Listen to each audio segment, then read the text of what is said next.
The following is a Joel Michalec production. Let me explain something to you. Whenever you come in here and interrupt me, you're breaking my concentration. You're distracting me. And it will then take me time to get back to where I was. Understand?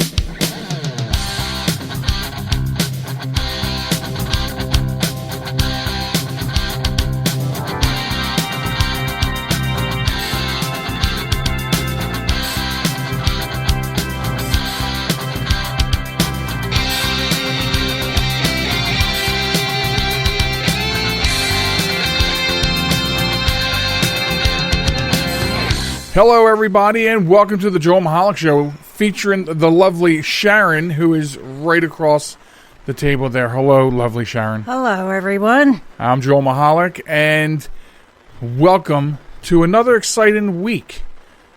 You kind of surprised, as usual.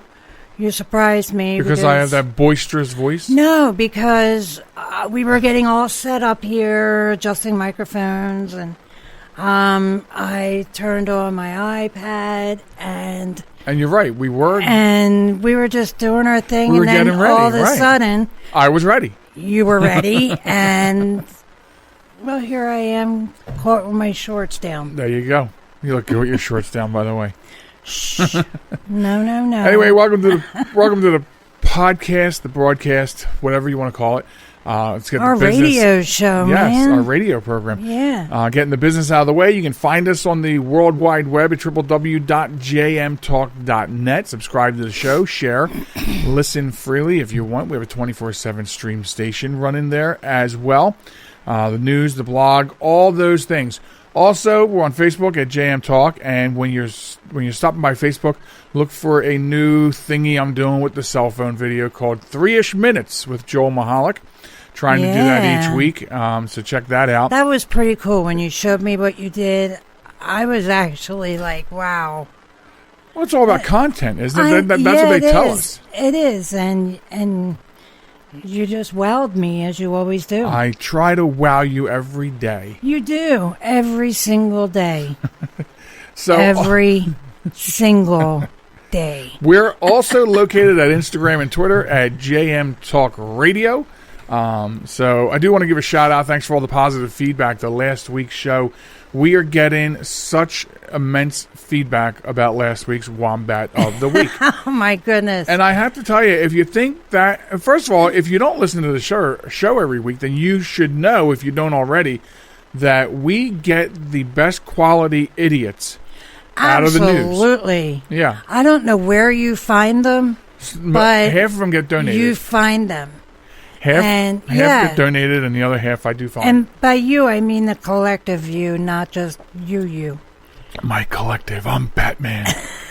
No, I'm not doing it. So, so all I can really say is, sorry, I hit the mic again, is stay tuned. Because they just keep getting wilder. It surprises me, in fact. You didn't see this back in the day. Like, this was really rare, weird news when you saw something like this. Yeah. Back in the day. But nowadays it's common We're news. Swimming in it. We are backstroking in idiots. That's the best way to put it. It's an idiot. It's idiots. It's a sea of idiots. It is literally idiocy. I just came up with You are just so hilarious. Right? I'm hot tonight, baby. So anyway, let's talk about the coronavirus. Okay? The Kung flu? Yeah, aka the Kung flu. So let's talk about that because, and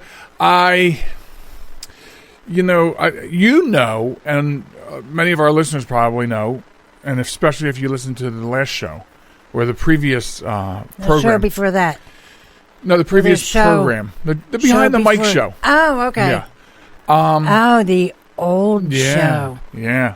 So I don't discuss politics anymore. And when people say why, I put it very simply. I used to have an elaborate discussion about that.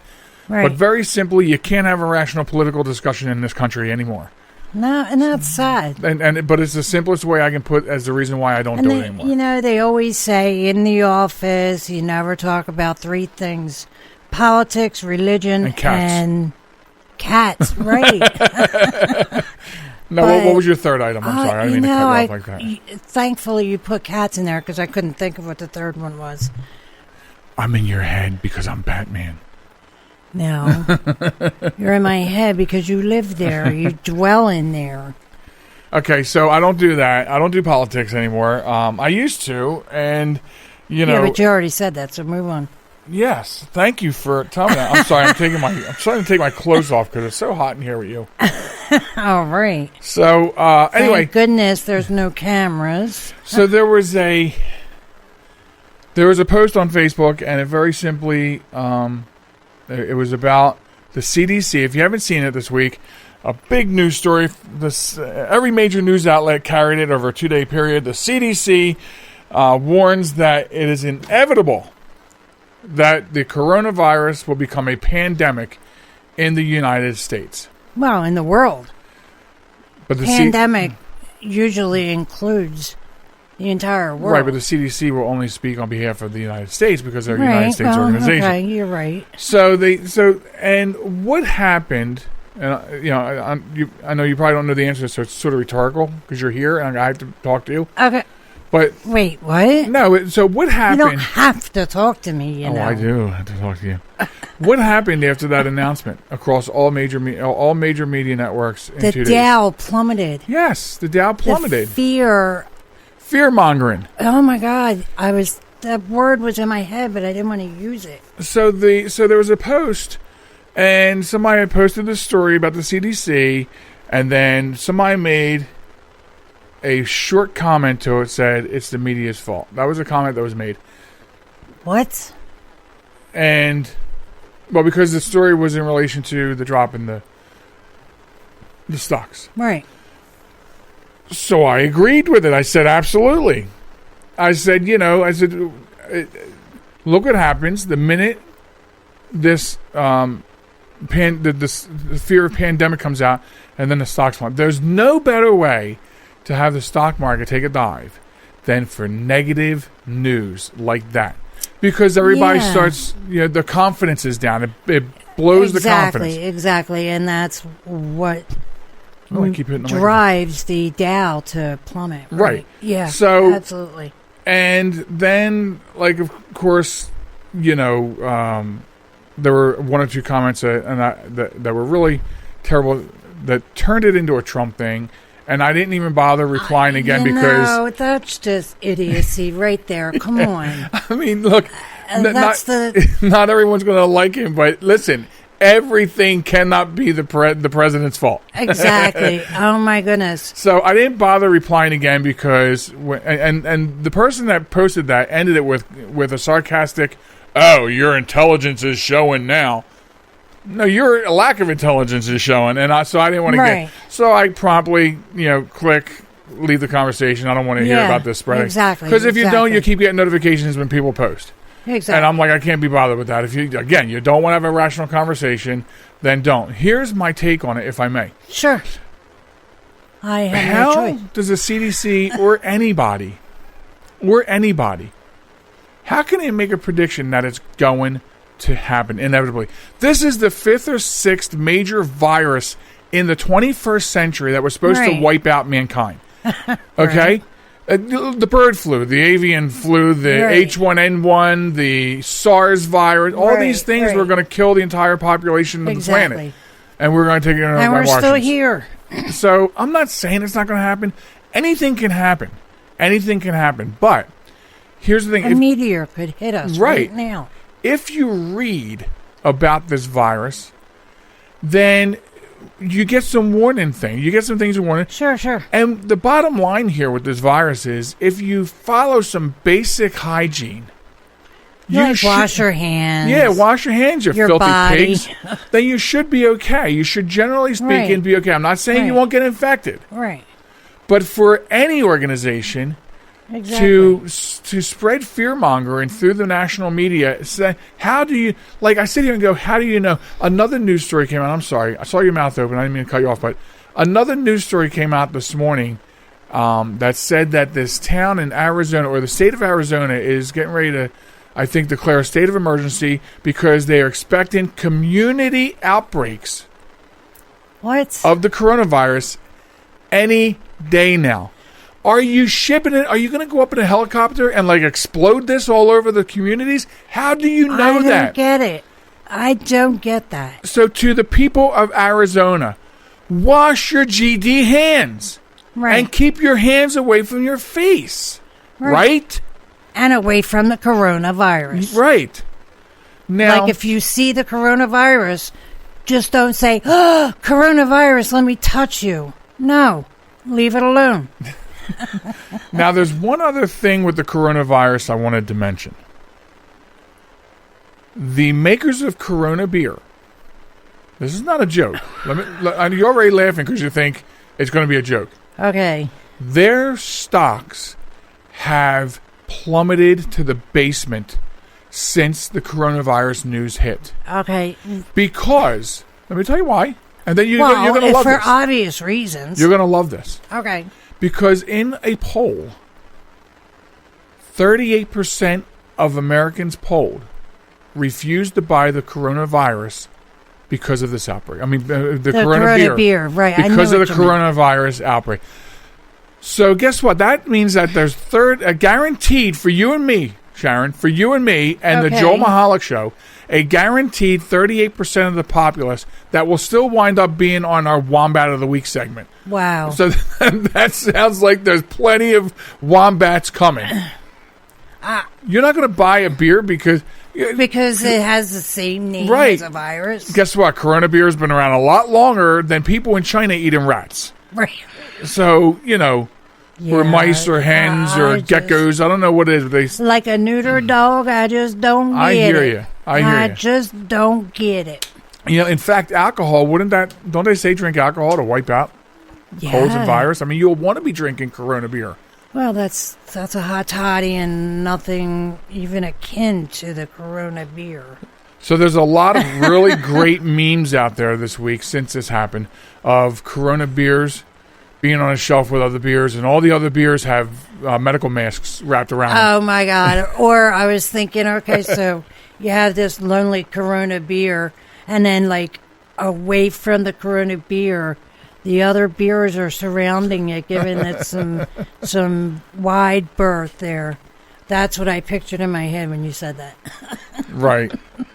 So the bottom line is you just have to be careful of what you're doing. You just have to take, like during this season in the wintertime, I always exercise more caution with washing my hands, sanitizing, things like that, especially, in the workplace. Yeah. But even still, you know what I mean? I get into a stronger habit during the winter months. So, sure, maybe I stepped it up a little more. Right. Because of this news, but and that's what everyone should do. I find it really insane that so many people, won't buy a beer because it's named after the same thing. And I can't believe that there are when people. in fact, all they need to do is wash their damn hands. Right. And I wash your hands properly, which is 20 seconds, lather, blah, blah, blah. Sing happy birthday. And the other thing is they say to make sure you keep your hands away from your face, mouth, eyes, ears, nose. Well, not ears, but nose. All these places where, if you have it on your hands, you can snort it up into your membranes. So, if we didn't have, it's a shame we're not on Facebook Live. Yeah, because everything I was talking about, you demonstrated. You were doing. You weren't doing. I was doing. I said everything I was saying. Face, you were demonstrating. My ears, my throat, my nose, my eyes, my mouth. So exercising some typical hygiene, could be that difference. I mean, obviously, but doesn't it make everything else scary? Like I think of things like eating fast food or eating at a restaurant. What if someone in the kitchen is infected? Right. And I don't want to miss hours because, I don't get paid enough. Another problem in this country. Yeah, exactly. But then, so they're at work because they can't afford not to be at work. And spread the virus through food contact. Right. I mean, I think of these things. That's a scary thought. But it really is. But I think of these things. I really do. Well, you're just wacko. Maybe I got too much time on my hands. I don't know. I can't say that you do, however. Wow. So, but I just think that if I think you should be the Wombat of the week. no, I'm not. I don't even come close. But I think if everybody exercises some sort of hygiene and practices instead of buying into what this fear mongering is doing, I'm not saying that the news is not worthy. But I don't believe that they should be spinning it in such a way that means that we're just all going to die next week, because they've done this 5 times before, Right. and it hasn't happened. Right. So just exercise some good hygiene. There you go. So And don't buy the beer. No, I'm just kidding about that. You know what, though? I do love Corona beer. And Yeah, if it's all right. the It's light, stocks you know. plummeted, maybe we should it's a good time to buy beer. invest. No, buy stocks. No. All right, so before we go to break, another quick thing. So if you've been paying attention, okay, to Kesha or say Miley Cyrus, you might have noticed their hairdos. Well, the mullet is making a comeback. Oh, my goodness. That was the worst hairdo ever. Isn't it crazy how one or two celebrities can do something like that, and all of a sudden it's a fad? Everybody else does it. You know what that says about people? That They're was sheep. the worst hairdo ever. Come on. They're sheep. I would do a bob. I would do a Dorothy Hamill. What the hell is a bob? Well, it's not a George. It's a bob. No, it's a certain kind of haircut. And I mentioned Dorothy Hamill. Back in the 70s, her hairstyle was the big thing. What would you call hers? Because I'm picturing, I remember. It was like a bob. Okay, so she was Yeah. wearing bob on her head. Well, kind of, yeah. Okay. Yeah. So according to hairstylist Vincent Michalec, he says that because of these couple of Yeah. what do you call them? Celebrities? Is that what they're called? Yeah. Celebrities. Well, okay. Because they were sporting to do. Suddenly, everybody, other stars and celebrities and even regular people too, are now piling into hairdressing shops, and they all want their hair cut into a mullet. You couldn't pay me enough to get a mullet. I had a feeling this was going to come back. Pay me enough. It came back because of Joe Dirt. It's all my Joe God. Dirt's fault. You got to staple a wig on your head.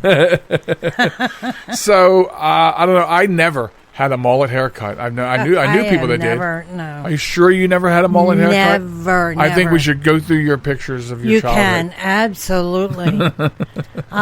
No. Mm-mm. Did any of your brothers have mullets? No. Really? Mm-mm. We had bowl cuts.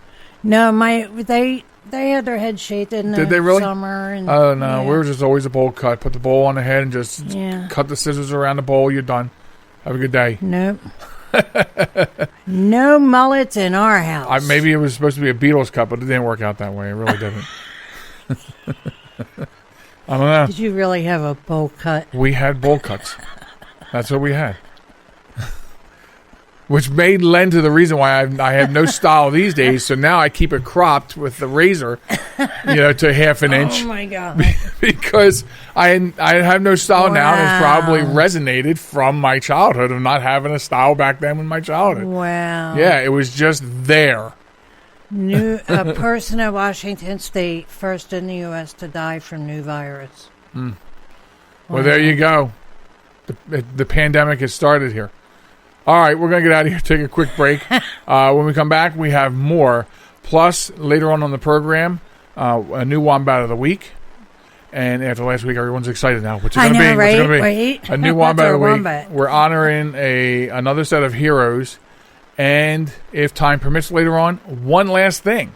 So watch out for that. We'll be right back after this quick break. This is New York's Super Oldie Station, 920 WON, The Apple, Brooklyn, New York. So I use my computer every day. I'm not even sure how I get along without it. But I wasn't prepared for a virus. A Trojan, they called it. One night I'm cruising along, and the next night I can't do anything. I was afraid it was going to cost me a fortune. Boy, was I surprised. They had me back up and running the same day I called them. I really like PC Tech Rescue, and you know what? My wallet likes them too. Are you troubled by computer problems? PC Tech Rescue should be your very next call. Whether the problem is viruses, hardware, software, or any other issue, they can diagnose your problem and have you back up and running fast. With more than 25 years of industry experience, you can be sure you are getting dependable and affordable service. Call today, 484-429-6061, or email us at pctechrescue@gmail.com.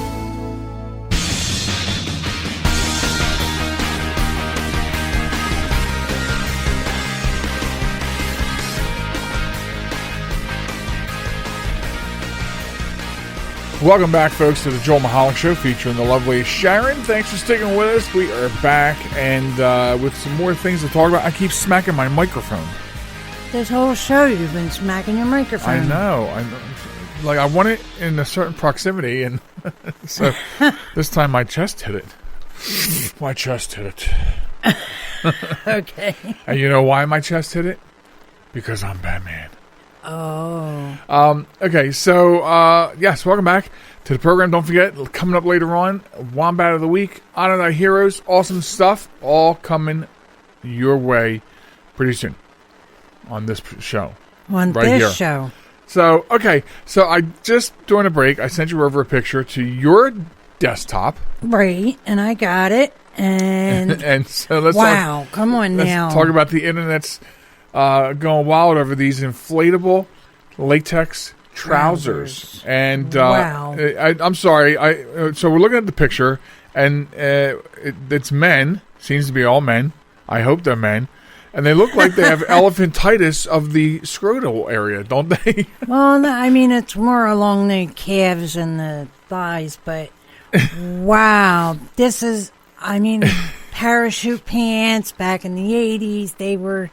they were a thing, and these take that up 20,000 notches because you can inflate these latex pants. Yeah. Latex people. It's the world of fashion we never knew we needed. Wow. Like, latex alone, that's just going to make your legs and body sweat like crazy. You say knees and calves, and I say scrotum, and no, because scrotum implies that it's in the front, but it's not. It's on the sides. I can't properly explain calves. this. There'll be a picture of it, obviously posted. Okay, yeah. So because I cannot. Here, let's take a vote. Okay, people out there, when you look at this picture, do you think it's of their scrotum or their thighs and calves? Okay, let's see who's right. Of course, it'll be me. I mean, however, I don't even know what I'm looking at. There's that slight off chance that Joel Michalec will be right, and that chance is super, super slim. I'm looking to see if there's even a name for this. If you're wondering how these trousers get their perfectly proportioned inflation, I don't think it's perfectly proportioned at all. I think it's perfectly stupid. But anyway, it's by way of 7mm wide inflation valves at the bottom. Wow. Okay. The designer created these trousers to play with how silhouettes look from different angles. So the designer said, I got the idea when I was playing with my dog, and I started thinking about how exaggerated objects must look from such a low angle. What? How much cannabis was he smoking? Oh my God, get out of my head. Only I wasn't thinking cannabis. I was thinking weed, pot, I mean, how crack. How much was he smoking when he came up with this idea? Playing with his dog. Wow, and that also leads to a question of what was he doing with his dog? Right. Come on. So wow, this is nuts. So one way to call them is they're being likened to an exaggerated version of harem pants. Yeah, isn't a harem like a belly dancer? Yeah, but and I can see that, and that was one of my first thoughts when I saw it, especially the first man wearing, the thing on their head. What is that? A hat. No. No, silly. I don't know, a beanie cap? No, the turban. The turban, that's it. okay. All right. He's wearing a turban. Well- And, yeah. One fan of the pants said, "They're so gorgeous. And the work that went into them makes the different forms so impressive." Wow, that must have been the guy who invented them. No, that wasn't the inventor. No, but come on. The inventor could make up another name Yeah, that's true. and say, hey, look how awesome these pants are. Well, if you're sitting there, Wow, that sounds too realistic. you can be anyone you want. That is too realistic. Anyway. Okay, so the first guy with the turban, his pants are all white, so it makes his legs appear to be... Stupid. No. What? In the fall, those gourds, the white gourds. White gourds. Yeah. What is So it's- that? I'm sorry. Explain to me like I'm pretend- 5. Like I'm 5. Okay, so if you're 5, okay, so there's these things, the pumpkins, okay? But this in the same family. They're called gourds, okay? And they're shaped like this, okay? So, That's what they're really called. yeah. Thank you, Mommy. Appreciate it. Wow. Go ahead. Do you want to finish explaining the picture? Or you want to So- just leave it to the folks at home to Okay, so the folks at home, you look can, at this garb? Yeah, go ahead, look at the picture, and tell me by a vote who is correct. Is it me with the thighs and the calves, or is it Joel with the testicles? The coconuts. Coconuts, as he puts it. So I want to know your opinion. The inventor calls this his celebration of 20 years of postgraduate fashion courses at university. If that's what he learned in 20 years of postgraduate, Oh my God, then I fear really? for. He seriously was smoking crack throughout that whole time. Yeah, well, there you have it, folks. Wow. So that goes in line with some of the Christmas fashion stuff I was finding. I mean, I apparently have an eye for for fashion Really? to find this stuff. I do. Wow. Well, if that's the case, how come I have to lay out your outfit every day? No, you don't. That's the problem. That's why I look No. the way I do, because I just grab stuff and put it on. Okay, so I used to lay out your If you outfit laid every day? if you laid my outfit out for me every day, I'd actually match. No, you do match, because when you don't match, I let you know. And that's the truth, peeps. When he doesn't match, I really do. And how many women out there let their man know, hey, you really look stupid. You don't match. Okay. Let's move on, shall we? Okay. From the fashion police. I was having fun with that. And so there's apparently this new thing that got past us because I didn't know about this. Scrapple fries. What? Yeah, not it's not.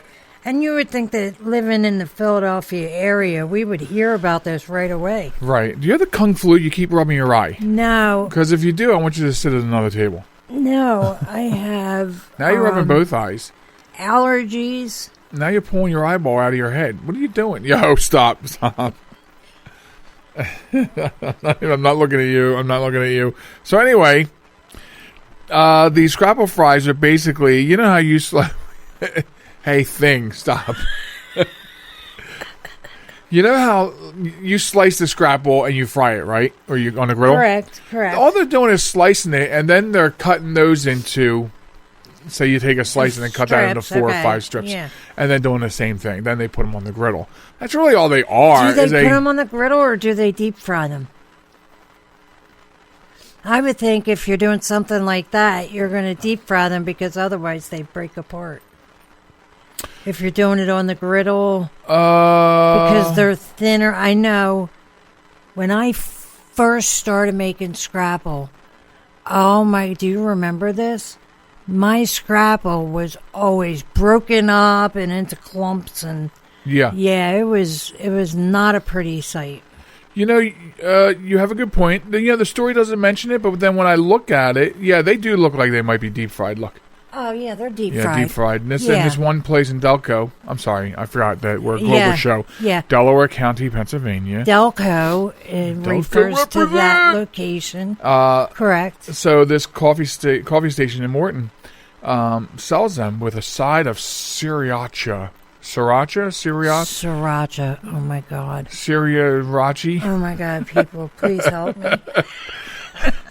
Well, I mean, I could see you would order them and get a side of maple syrup, you crazy loon. I know. Who puts maple syrup? Ruins Scrapple with maple syrup? Who out there ruins their Scrapple with maple syrup, or who eats it as it should be?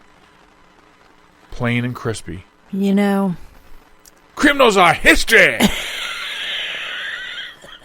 I'm sorry. I just blurted things out today, aren't I? Yeah. Kind of scary. I can do that because I'm Batman.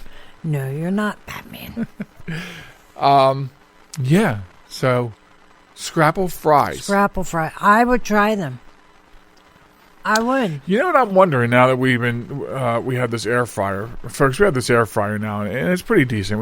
We cooked a few things. We love it. What would happen? I love it. What would happen if you sliced your Scrapple and sat it on the tray in the air fryer and air fried it? Do you think it would come out as good? Oh yeah. Do you really? I do. No, I'm not saying that to be funny. I really do. I just wonder I sometimes think what you could do in an air fryer. And it would be healthier because you're not frying it in oil and getting well, back it up. all You don't fry it in oil overly- anyway. It generates its own grease. I know, but those apparently you do. Right. What if you put them in an air fryer with some M&Ms? M&Ms in the air fryer? That would be one hell of a mess to clean up. Ew, somebody. Wow. Oh, Go, Molly. Molly let one go in the studio? Whoa. You can't smell that? No, I do now. Thank you. Whoa. Thank you, Molly. Molly, we love you. Look, she didn't even move a peep when it happens. Not even a hair when she went.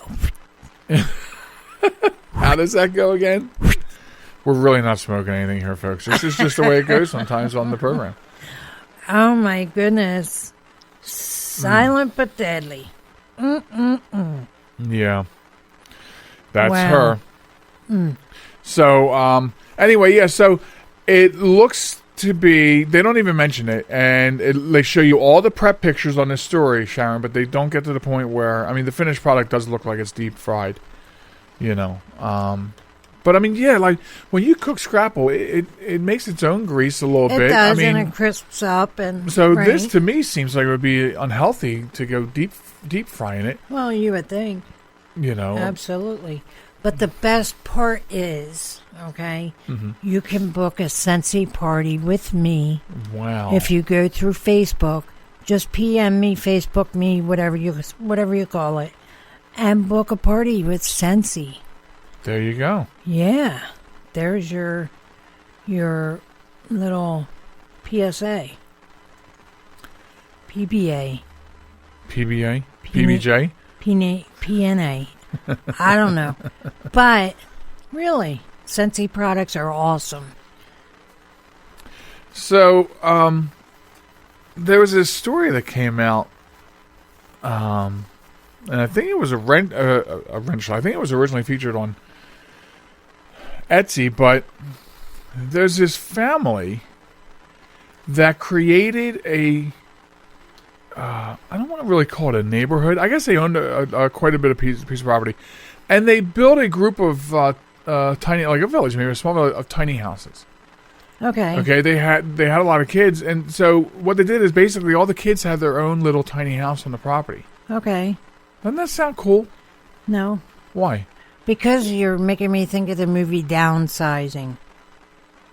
Because I said tiny houses? Yes. I don't mean tiny houses Tiny, like... like 6 inches high. No, I'm talking about small... You know what I mean by the know small what you house mean. revolution. But that's the first thing I thought of when you said that. That's a weird... village. That's a weird thought to have, though. What? If you've ever seen the movie Downsizing, which I know you have. I have. The movie's about the scientist who has patented the process of shrinking people down to 6 inches tall. So they could control Pollution, control the amount of the carbon refuge footprint that we leave on the earth, right? Yeah. So, but you saying that made me think of that. So, not the tiny houses like you see on, the TLC channel or whatever. So basically, the kids live in their little houses part time. Here's a picture if you want to look at it. Yeah. Of the little village. Oh wow. Yeah, that's the main house where the parents live, and then you have the children all have houses, and it's pretty neat. And how old are the children? They're all teenagers. Oh, okay. They're all teenagers. Yes. Okay. So the author, so like you don't kick a 10-year-old out and put him in his own little tiny house, right? But I mean, the author suggests that they would have given their left kidney to have their own little part-time house to live in as a teenager, next to the main house. Right? Imagine as a teenager living in your own house. Your own little house. The first thing I thought... Away from your parents. The first thing I thought of was, remember the HBO series Big Love? Yeah. How they had like 4 houses all connected through the backyard, but in the front you never knew that. You was never like knew that they were all connected. 4 wives and a husband and 4 different families, or one big Exactly. family with all different. Holy crap. Right. Holy crap. So that's funny. Yeah, interesting, Right. Just flying through the pictures here. It looks like really interesting. What do you mean check the time? Check the time. She wants me to check the time of the show so I don't go over. Right. Well, we have 3 minutes. I have to make you do 'em. What do you got? What do I got? What do you got? I got an Apple Watch. That's what I got. And it tells me when to breathe, when to get up, when to move. Can I interrupt? Oh, I'm sorry. Is Apple paying us for you to advertise that? No, but I love this thing. It really does. It tracks my movements. It tracks my walking. It tracks my breathing, my heart rate, my blood pressure, everything. So if that watch starts making a bunch of noise, I should be concerned about you? Probably. No, I had to do something on the fly. You were making me putting you on talk the spot about because you're something for 3 minutes. Because you're pointing your watch and telling me to check the time. I had a pretty general idea of what the time was. No, you didn't. Yeah, you're right. No I idea. had no idea. That's right. So what? I can have no idea. So anyway, back to are we done with the pants? No, we're on the tiny houses. We're through that too. Yeah. Now I'm about to close out the segment, but you said to me today that starting. You didn't actually say when. I'm assuming next week that you're gonna hang out for the whole show. Yeah, because you're tired of hearing how awesome these Wombats of the Weeks are. I know, and not having any input on them. Wow. So we'll look forward to that then. I'm thinking I might just, I won't hold you to next week. I won't hold you to next week in case, because I know you have to fully engage a decision before you fully engage it. I do, because I'll tell you right now I'm going to do it. And then when the moment comes, I'm like, I'm too afraid to. Well, I don't think this is a fear thing. No, you're right. It's anyway. A lazy thing. All right, then. Well, for now, I guess you're leaving us then. I am. All right. I am leaving you. Well, Sharon's saying goodbye. And when I come back, we have a really good Honor Thy Heroes segment this week, as well as a very stupid Wombat of the Week. Yeah, right. So all that plus one last thing coming up on the other side of this. Don't go anywhere. Are you going to say goodbye, Sharen? Goodbye, Sharen. There you go. I'll be back after this. This message is for all of you sitting in the passenger seat. And apologies if it gets a little uncomfortable. But how does it feel to be at the mercy of someone who thinks a random text is more important than your life? Someone who takes their eyes off the road while speeding along in a 3-ton hunk of steel. Freaky, right? Well, why not just ask them to stop? Or better yet, volunteer to text for them. It might be a little awkward, but believe me, you'll live. Learn more at stoptextstoprex.org. Brought to you by the Ad Council and the National Highway Traffic Safety Administration. Broadcasting from a crummy little studio in Baltimore, Maryland. This is Reality One Radio. You see why we need your donations?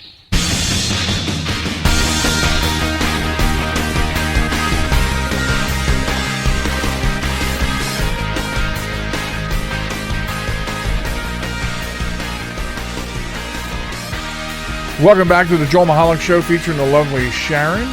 Sharen is off and running, doing her thing. Here we are. We're in the final stretch, the third segment of the show. Thanks for sticking with us. We're glad you're here. So, a couple of things we want to get accomplished in this part of the show. We have a new Wombat of the Week. We have a new set of heroes, and so the key word there is set. So we have a new group of, I'll put it this way, to keep you on edge, we have a new gang of heroes. On Honor Thy Heroes, also in this segment, and if time permits, and I hope it does, one last thing, because I have to talk to you about one last thing. But let me tell you something, folks, in case you're a new listener to the show. If we don't get to do one last thing on the air, I've been known to then publish a one last thing video on the Facebook page. So, just so you know, if time runs out in the segment, that's how I handle still getting that one last thing to you, which is just a little tidbit to say goodbye to the show with, or some helpful information, or who knows what, but there you have it. So that's the lineup for the rest of the show here. Thanks for sitting in, and let's get going with, we usually start off with our Wombat of the Week. Now, if you want to get involved with the Wombat of the Week, and I know you all do, here's how you do it. All you have to do is send us a news story of stupid people doing stupid things that makes the news. Send us the link to the news story to joelmichalecradio@gmail.com. And also you can stop by our Facebook at JM Talk and drop us a DM or a PM or an AM or an AM and a PM, whatever they call it. And just, you can drop it in there as well. The message gets to us just as fast, if not faster. And that's how you get to play along. Now, don't be concerned if you send me a story and it doesn't get right on the air the first or second week. Sometimes we are backlogged. But let's turn our direction to this week's story of the Wombat of the Week. So this one is about an Irish drug dealer who learned the hard way that what every Bitcoin investor knows, never lose your codes. So when you have Bitcoin deposited in banks that take Bitcoin, I don't know, but you have codes. You have these codes which allows you to access, your money. So Clifton Collins, who's a former security guard and a beekeeper who turned weed grower and dealer, lost $60 million. Let me say that for you again, like Dr. Evil. $60 million when his landlord cleaned out the house he'd been renting and sent everything to the dump, including Collins' fishing rod case that hid his Bitcoin codes. Without the codes, the accounts can't be accessed. According to the Irish Times, Collins bought most of the Bitcoin in late 2011 and early 2012 using cash that he made growing crops of cannabis. In early 2017, he had just over 6,000 Bitcoin in one account, but he feared it may be too easy for a hacker to access. Imagine having untraceable Bitcoin and being concerned that a hacker might take your untraceable money. Anyway, he decided to spread his wealth across 12 new accounts, then printed out the codes for the 12 accounts onto a piece of paper. He then hid the paper inside the aluminum cap of his case, containing his rod, which he kept at his rented home in Farnot, Galloway. There's words in between that, but I'm not Irish, so I'm not going to attempt them. It all went south for Collins when he was arrested in 2017 for cannabis possession and sentenced to 5 years in prison. His house was broken into, and shortly thereafter, his landlord sent his belongings, including a fly fishing case, to the dump.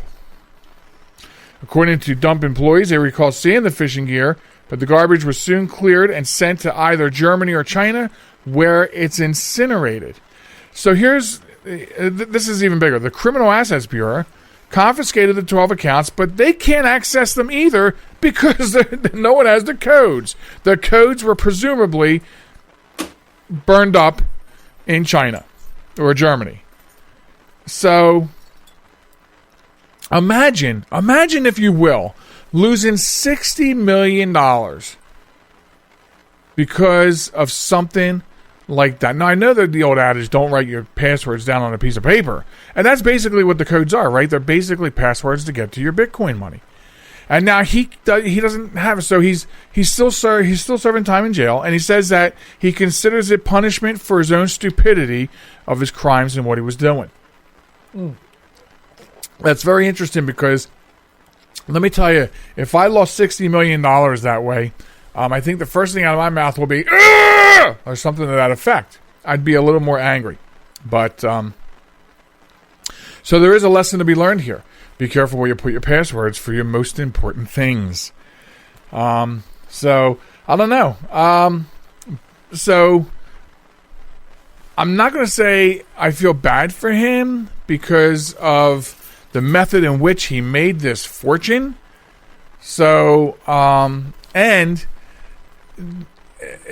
at least he owns it, because he could be being smug about it. And it's like, dude, you earned it selling drugs, which you were growing. And then you hid all the money that you made into Bitcoin, which is untraceable money. So I can't say I feel bad for him. I feel I'm okay enough with it to allow him to wear the crown of Wombat of the Week. So, Clifton Collins, if you happen to hear about this, you are the Wombat of the Week recipient. And hopefully you'll turn a better leaf, and things will be okay for you when you get out. So there's your Wombat of the Week. As I said, just donate the story by getting it to us in the email or across Facebook or however you would like to handle that. That's all you need to do. Now, in kind, when we do the Honor Thy Heroes segment, it's typically done, your participation in this is very similar. We're looking for, and this is harder to find, as you heard earlier on the show when I said we're swimming in a sea of idiots. It is much harder to find stories of everyday people doing extraordinary things, going above and beyond for the common man or woman. And we want, when they stand out even a little bit in a community newspaper, we want to stand them out all over the place. And I need you to do that. Sharen and I need you to do that. We need you to do the same thing. You find a news story of someone just going above and beyond, send it to us. We are fortunate that we're about 2 to 3 stories backlogged on this, so which is good. But we usually have a bigger backlog on the other stuff, which is sad. So you can send it to us at joelmichalecradio@gmail.com. Also on Facebook, send us a DM at JM Talk, and let us know, because we'll put them on the pedestal where they belong for what they do. So that is how that works. Now, I said earlier we had a gang of heroes, and I was not kidding about that. I want to talk to you about a gang of bikers. Okay, and this is a gang of bikers that, I mean, when you think of a gang of bikers, you might think Hell's Angels, you might think of, I don't know, the Pagans. You know, when I was a kid, the Pagans had a chapter in the city I grew up in, and it was very scary when they came out and were doing their rallies for whatever. You know, you got these big burly men with their leather jackets and, you know, scruffy faces, and they look like trouble, right? Well, I want to talk to you about the BACA, the Bikers Against Child Abuse, and the organization that exists for the sole purpose of keeping kids safe. It's a nonprofit organization. It was started over 20 years ago by John Paul Lilly, who is simply known within BACA as Chief. And he saw a need for abused children to heal through regaining the insurmountable confidence that it takes to just be a kid again after going through, you know, something so hellacious that they've gone through. So John knew that this was something that can only be accomplished through making abused children feel safe again, to make them feel good again. And he organized a band of bikers to step up and do exactly that by forming an unbreakable pact with these children.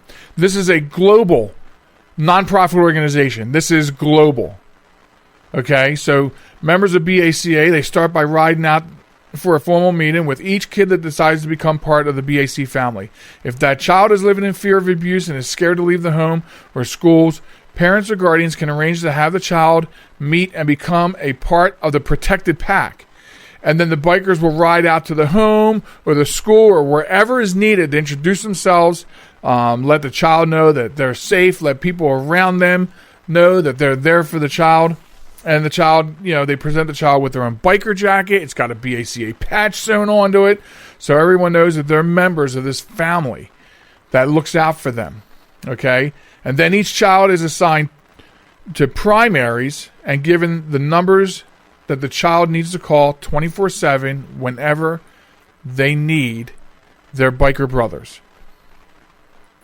Okay, and then they do photo ops, so the child has pictures of his biker brothers, and then that's all called level 1. Okay, this gang calls that level 1 intervention. Making them a member, getting them comfortable, letting them know that they can be comfortable doing whatever they want to do. Level 2 takes place if their level 1 efforts aren't enough. And that level involves a much heavier presence, where BACA members around the child's home and places they frequent, they will show up everywhere. They'll also do awareness rides throughout the community, heightening people's awareness of abusers in the area. They will have a constant presence at times when the family is most open to abuse, and they will even contact law enforcement and give them information on suspicious activity.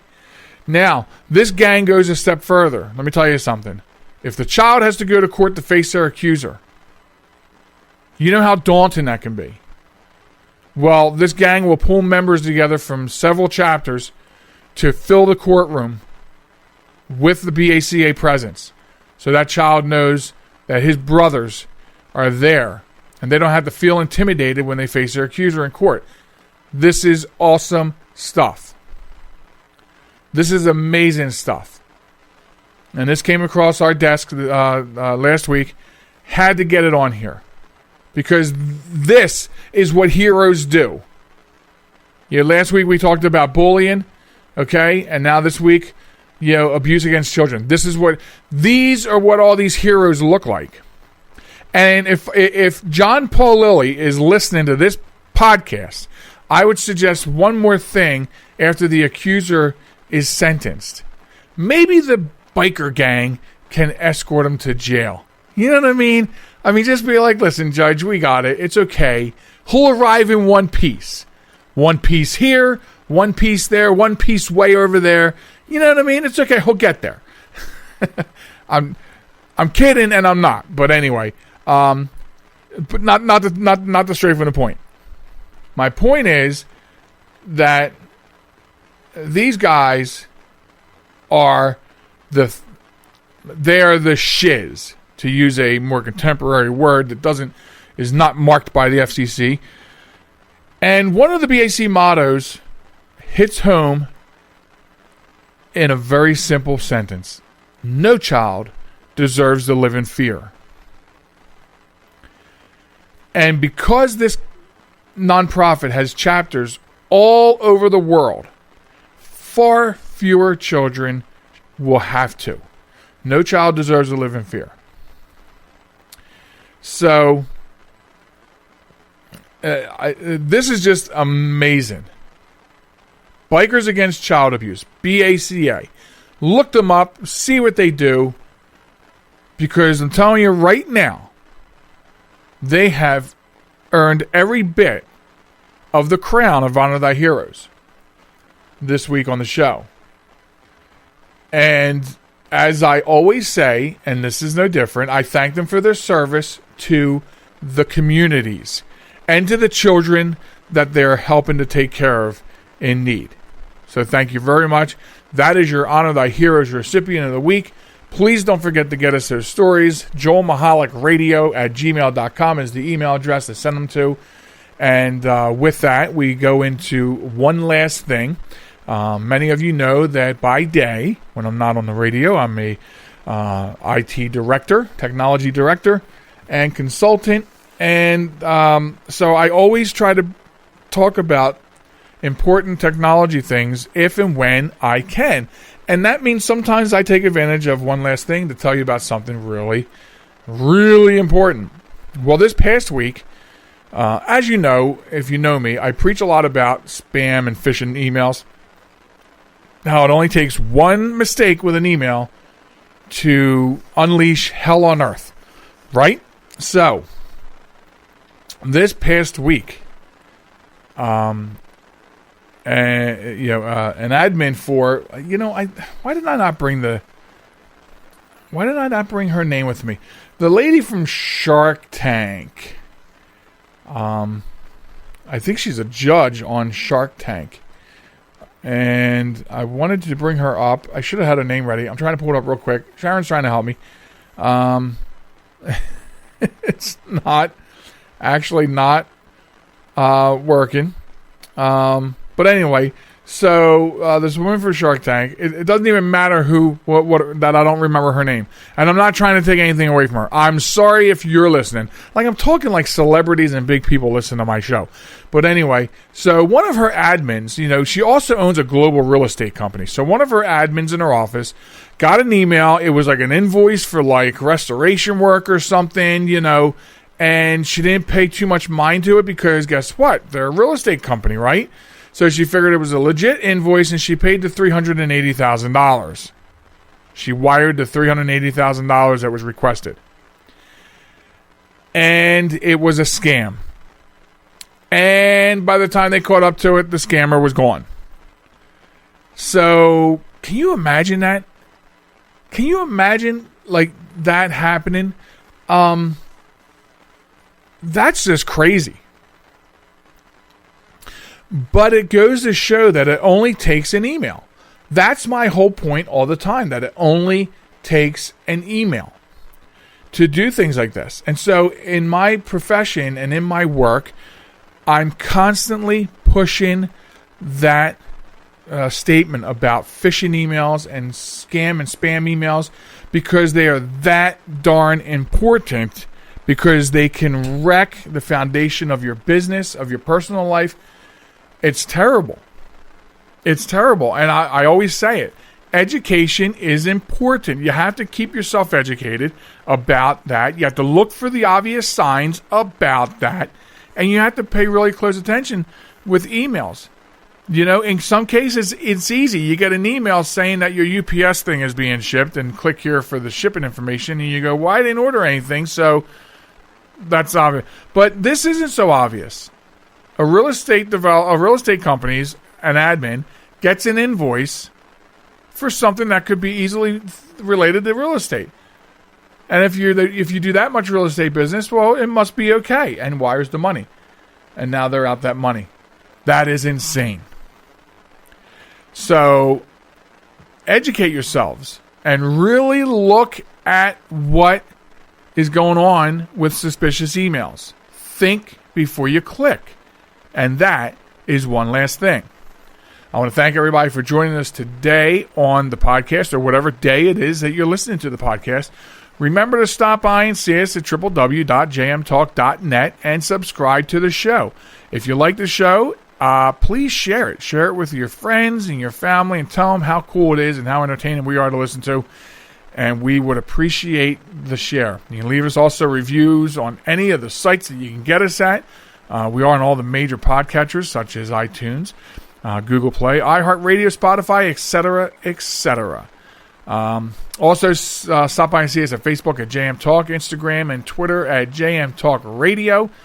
Until next time, I'm going to say what I always say. Please be good to one another. We're all walking through life together here. So be kind to one another. You're out and about. Pick up 3 pieces of trash. And we'll catch you next time here on the Joel Michalec Show featuring the lovely Sharen. Goodbye.